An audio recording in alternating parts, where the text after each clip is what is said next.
ये जानवर बच्चे कैसे देते हैं, जानकर हैर जाएंगे। ये दुर्लभ घटनाएं किस्मत वालों को ही दिखती हैं। दोस्तों, प्रकृति कितनी खूबसूरत है ये आप सोच नहीं सकते। कुछ खूबसूरत चीज़ें वो हैं जो हमें हमेशा दिखाई देती हैं, लेकिन कुछ ऐसी चीज़ें भी हैं जो अक्सर हमें दिखाई नहीं देती, लेकिन जब दिख जाएं तो उनकी खूबसूरती देखकर आंखें नम हो जाती हैं। ऐसा ही कुछ बेहद खूबसूरत प्राकृतिक चीज़ों में से एक है किसी के इस दुनिया में आने की प्रक्रिया, किसी जीव के जन्म लेने की प्रक्रिया।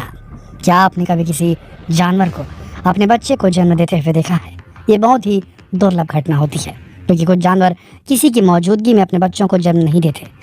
आपको जानकर हैरानी होगी कि एनिमल्स एक नहीं कई तरीकों से एक नई जिंदगी को इस दुनिया में लाते हैं। चलिए आपको बताते हैं ऐसे जानवरों के बारे में जिनके बच्चे देने की प्रक्रिया बहुत ही अलग और अविश्वसनीय है। तो बने रहिए वीडियो के अंत तक। नंबर 1, पांडा। दोस्तों, हमें ऐसा लगता है कि जानवरों के बच्चे तो पैदा होते ही इंडिपेंडेंट हो जाते हैं, चल फिर सकते हैं, कुछ दिनों में दौड़ भी सकते हैं, देख भी सकते हैं। वो तो हम इंसान ही हैं जो कई महीनों तक और उसके बाद भी कई सालों तक अपनी माँ पर डिपेंडेंट रहते हैं। अगर आप भी ऐसे ही सोचते हैं तो ये बात बिल्कुल गलत है, क्योंकि पांडा अपने बच्चों को बिल्कुल इंसानों की तरह ही जन्म देते हैं। जैसे एक औरत अपने बच्चे को जन्म देती है, ऐसे ही फीमेल पांडा अपने बच्चे को जन्म देती है। पैदा होते ही अपनी बाजुओं में जकड़ना, उसे सीने की गर्मी देना, कुछ समय बाद अपना दूध पिलाना, ये सब पांडा को करना पड़ता है। अपने बच्चे के जन्म के समय पांडा के बच्चे का वजन एक अनार जितना होता है। ये अंधे पैदा होते हैं और कुछ भी खुद नहीं कर सकते। उनके शरीर पर कोई काले सफ़ेद निशान नहीं होते और वो बिल्कुल इंसानी बच्चों की तरह असहाय होते हैं। और फीमेल पांडा अपने बच्चे को जन्म देने के बाद उसकी पूरी तरह से खुद केयर करती है। कई दिनों तक दिन रात अपने बच्चे को चिपका कर रखती है, यहाँ तक कि खाने और पीने के लिए भी अपने बच्चे से दूर नहीं जाती। आगे बढ़ते हैं। वेल अपने बच्चे को 9 से 6 महीने तक पेट में रखती है वेल। उसके बाद उसके बच्चे का जन्म होता है। बाकी के जीवों की तरह वेल के बच्चे पैदा होते समय सिर की तरफ से पैदा नहीं होते। पहले उनकी पूंछ गर्भ से बाहर आती है और फिर पूरा शरीर। ऐसा इसलिए होता है ताकि बच्चा डूबे ना, क्योंकि न्यू बॉर्न वेल्स अपनी पहली सांस पानी में नहीं बल्कि पानी के बाहर लेती है। बच्चे का जन्म होते ही वेल उसे धकेल कर सतह तक लेकर आती है ताकि वो अपनी पहली सांस ले सके। वेल के बच्चे का आकार उसकी माँ के आकार का 1/3 होता है, यानी वेल के बच्चे का आकार उसकी माँ के आकार पर निर्भर करता है। जन्म के बाद 2 साल तक वेल के बच्चे उससे चिपके रहते हैं, जब तक कि वो पूरी तरह डेवलप नहीं हो जाते तब तक। लेकिन किलर वेल के बच्चे ऐसा नहीं करते, क्योंकि वो लाइफ टाइम अपनी माँ के साथ रहना पसंद करते हैं, जो कि ज़्यादातर जानवरों के लिए नॉर्मल नहीं है। किलर वेल्स अपनी माँ से बहुत ज़्यादा अटैच्ड होते हैं और अपनी माँ की बहुत रेस्पेक्ट करते हैं। आगे बढ़ते हैं। जिराफ। दोस्तों, जिराफ भी अपनी माँ की रेस्पेक्ट करने के लिए और अपनी माँ से बहुत ज़्यादा अटैच रहने के लिए जाने जाते हैं। जिराफ 15 महीने तक अपने बच्चे को गर्भ में रखते हैं। उसके बाद बच्चे के जन्म का समय आता है।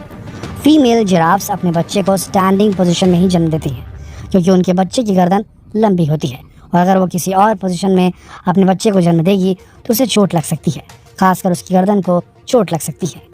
बेबी जिराफ के फ्रंट लेग्स पहले बाहर आते हैं, फिर उनका सिर और फिर उनकी बॉडी। जिराफ का साइज जन्म के समय भी बड़ा ही होता है। वे 6 फीट लंबे पैदा होते हैं और न्यूबॉर्न का वजन 50 से 70 किलो होता है। अपने जन्म के पहले हफ्ते में जिराफ हर दिन 2.5 सेंटीमीटर बढ़ जाते हैं और अपने पहले बर्थडे तक जिराफ अपने न्यूबॉर्न वाले साइज से डबल साइज के हो जाते हैं।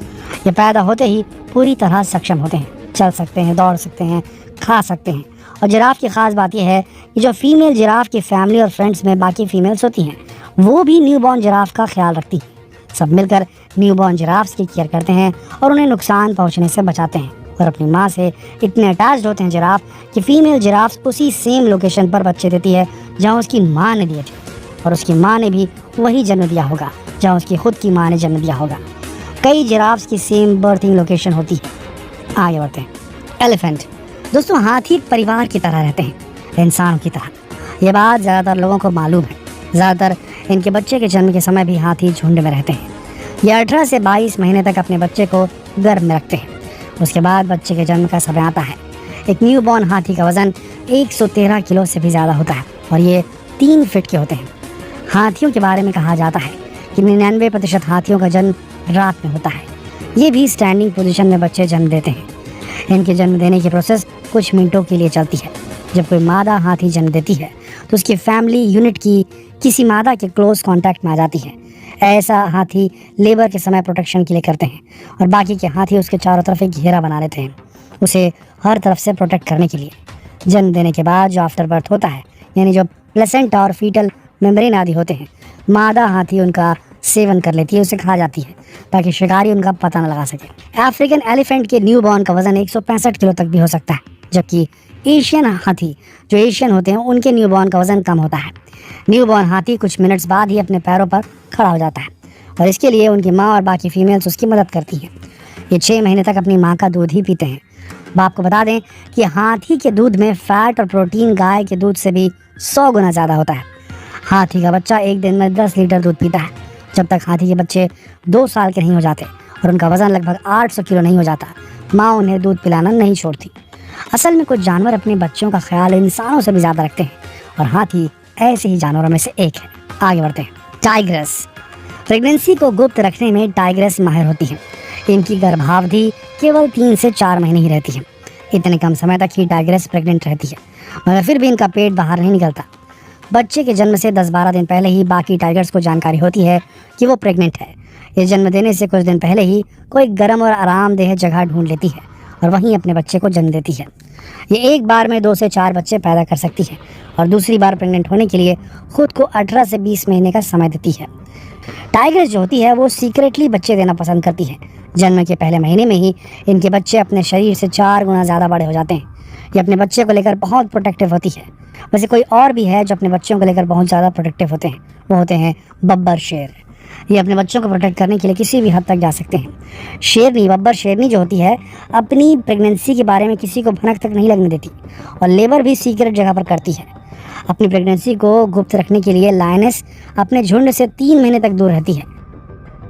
ये किसी पर भरोसा नहीं करती और अपने बच्चों को सुरक्षित जन्म देना चाहती है। दोस्तों, कुदरत जो है वो अपने आप में एक अबूझ पहेली है और कुदरत बेहद खूबसूरत भी है, सुंदर भी है, जिसे जब देखो तो ऐसा महसूस होता है कि वो क्या खूब कलाकार होगा जिसने हमारी सृष्टि को बनाया होगा। हम उसे शत शत नमन करते हैं। आशा करते हैं वीडियो आप सबको इंटरेस्टिंग और मज़ेदार लगा होगा। अगर ये वीडियो आपको इंटरेस्टिंग और जानकारीप्रद लगा तो कृपया इस वीडियो को जितना हो सके शेयर करें, फेसबुक पर, व्हाट्सएप पर, यूट्यूब पर। कल फिर मिलते हैं एक और दिलचस्प वीडियो में। तब तक के लिए आप सबका इस वीडियो के अंत तक बने रहने के लिए दिल से धन्यवाद।